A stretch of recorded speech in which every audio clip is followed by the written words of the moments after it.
तपाईँहरूको 8 इन्ची तथा 10 इन्ची बेसको जिलङको ओरिजिनल बेसको किट बिक्रिरहेको छ भने हामीले यो ओरिजिनल बेसको किट लिएर आइसकेको छौँ। यो रहेको छ 8 इन्ची 10 इन्ची दुवैलाई सपोर्ट गर्ने मिल्ने खालको। साथै यही साइजको जुनै किसिमको कार अडियो भयो, अरू कम्पनी जुनै कारल्स भयो, जुनै किसिमको बोर्ड यसले सपोर्ट गर्छ। तपाईँहरूलाई चाहिन्छ भने हामीलाई सम्झाउन सक्नुहुन्छ। यसको मूल्य रहेको छ ओरिजिनलको मात्र रु 3000 रुपियाँ भने हामीसँग जिलङकै ओरिजिनल स्पिकर पनि झरिसकेको छ। यो 8 इन्चीमा रहेको छ भने 10 इन्ची आज झर्दैछ। यसको मूल्य रहेको छ मात्र 2850 रुपियाँ। साथै यो रहेको छ 8 इन्चीको कारल्सको ओरिजिनल बेस। यो पनि सबवुफर नै रहेको छ भने ओरिजिनलै रहेको छ। यो पनि यसको पनि मूल्य रहेको छ मात्र 2850 रुपियाँ।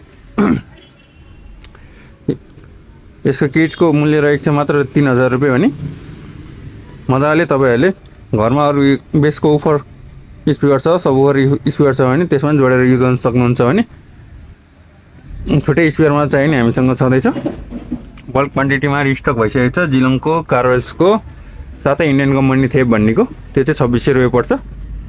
अहिले चाहिँ हामीले यो जिलङकै चेक गर्दैछौँ। जिलङको बेसको किटबाट जिलङै चेक गर्दैछौँ।